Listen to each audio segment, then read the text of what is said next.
Welcome to double shine media. నేను మీ ఆదినారాయణ. నా video చూస్తున్న ప్రతి ఒక్కరూ లైక్ చేసి, షేర్ చేసి, కామెంట్ చేసి, అలాగే ఛానల్ను సబ్స్క్రైబ్ చేసుకోవాలని కోరుకుంటున్నాను. గతంలో పార్టీ అధికారంలో ఉన్నప్పుడు అధికారాన్ని బాగా అనుభవించారు. ఎప్పుడైతే పార్టీ ఓడిపోయిందో ఇప్పుడు ఒకరిపై ఒకరు విమర్శలు చేసుకుంటున్నారు. 2019 నుంచి 24 వరకు వైఎస్ఆర్ కాంగ్రెస్ పార్టీ అధికారంలో ఉన్నప్పుడు లిక్కర్లో స్కామ్ చేసింది. దాదాపు వేలాది కోట్ల రూపాయలు వైసీపీ నాయకులు అక్రమంగా సంపాదించారు, అంటే మద్యం కుంభకోణంలో అని అప్పట్లో తెలుగుదేశం పార్టీ నాయకులు ఆరోపణలు చేస్తూ ఉండేవారు. అయితే కూటమి ప్రభుత్వం అధికారంలోకి రాగానే లిక్కర్ స్కామ్పై అధికారులతో విచారణ చేపట్టారు. అయితే వైసీపీ ఓడిపోయిన తర్వాత ఆ పార్టీలో నెంబర్ 2గా ఉన్న విజయసాయిరెడ్డి గారు పార్టీ సభ్యత్వానికి పూర్తిగా రాజీనామా చేశారు. ఇప్పుడు వైసీపీకి ఆయనకు సంబంధం లేదు. అయితే విజయసాయిరెడ్డి గారిని లిక్కర్ స్కామ్కు సంబంధించి సిట్ అధికారులు విచారించడం జరిగింది. విచారణ అనంతరం ఆయన మీడియాతో కొన్ని వ్యాఖ్యలు చేశారు.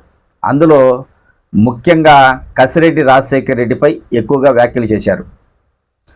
కసిరెడ్డి రాజశేఖర రెడ్డి చాలా తెలివైన క్రిమినల్, ప్రభుత్వాన్ని ప్రజలను మోసం చేశాడు, నన్నైతే ఏం మోసం చేయలేదు అన్న రీతిలో విజయసాయిరెడ్డి గారు వ్యాఖ్యలు చేశారు. ఆ వ్యాఖ్యలు ఎలా ఉన్నాయంటే, వైసీపీ అధికారంలో ఉన్నప్పుడు మద్యంలో కుంభకోణం జరిగింది అన్న రీతిలో విజయసాయిరెడ్డి గారి వ్యాఖ్యలు ఉన్నాయి. ఆయన డైరెక్ట్గా చెప్పకుండా ఇండైరెక్ట్గా కొన్ని లీకులు ఇస్తున్నారు. అయితే ఆయన మీడియాతో మాట్లాడిన తర్వాత ఆ రోజు సాయంత్రమే కసిరెడ్డి రాజశేఖర రెడ్డి మీడియాకు ఒక ఆడియో విడుదల చేశారు. అదేంటంటే, సిట్ అధికారులు లిక్కర్ స్కామ్కు సంబంధించి నాకు నోటీసులు అందించారు. అయితే నేను ఆ సమయంలో ఇంటి దగ్గర లేను, ఇంట్లో ఇచ్చి వెళ్ళిపోయారు.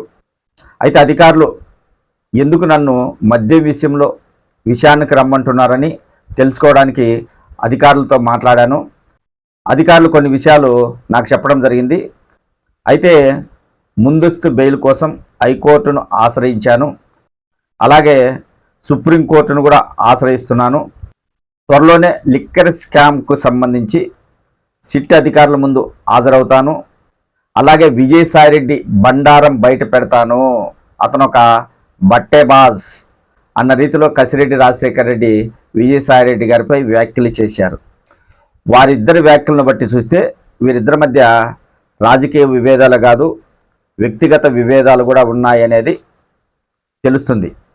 అయితే కసిరెడ్డి రాజశేఖర రెడ్డి ఏమని చెప్తున్నాడు, నేను త్వరలోనే మీడియా ముందుకు వస్తా, విజయసాయిరెడ్డి బండారం బయట పెడతానంటే వైఎస్ఆర్ కాంగ్రెస్ పార్టీ అధికారంలో ఉన్నప్పుడు నెంబర్ 2గా ఉన్న విజయసాయిరెడ్డి గారు అప్పట్లో ఏమైనా అవినీతి చేశారా, లేదా అక్రమాలకు పాల్పడ్డా, ఇలా ఏవైనా కొన్ని విషయాలు కసిరెడ్డి రాజశేఖర రెడ్డి గారు మీడియాకు చెప్పే అవకాశం ఉంటుందా అనే ఒక చర్చ అయితే సాగుతుంది.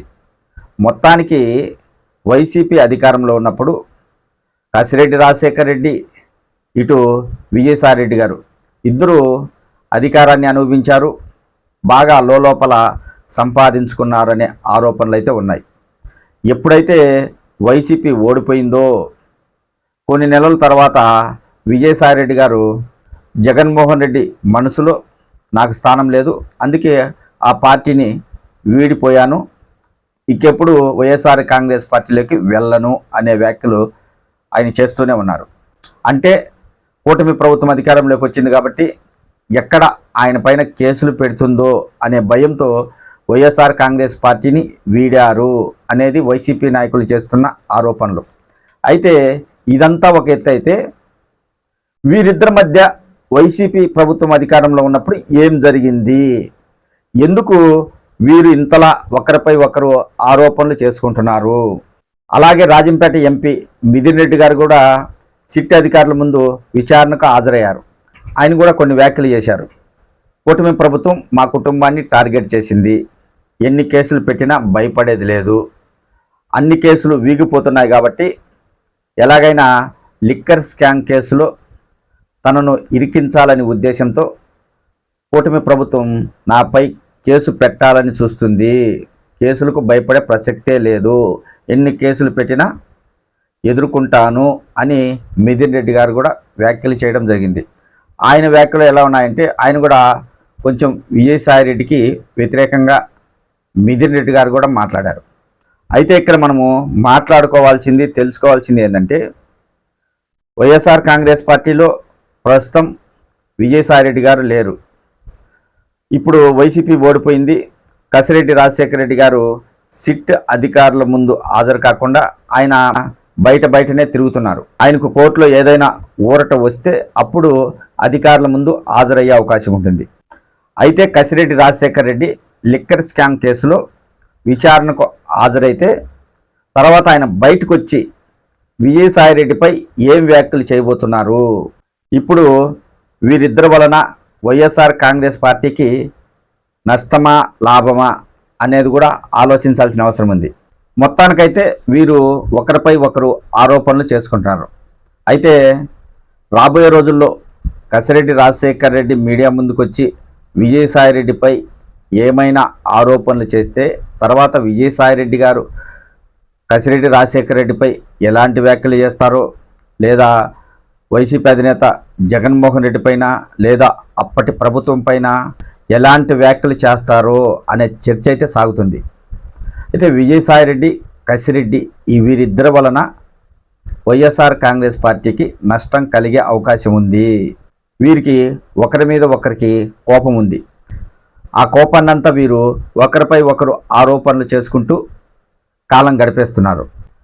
పార్టీకి కావచ్చు, వైసీపీ అధినేత జగన్మోహన్ రెడ్డికి చెడ్డ పేరు తెచ్చేలాగా రాబోయే రోజుల్లో వీరు వ్యాఖ్యలు చేయబోతున్నారా అనే ప్రశ్న అయితే ఒకటి వైఎస్ఆర్ కాంగ్రెస్ పార్టీ నాయకుల్లో, కార్యకర్తల్లో ఉంది.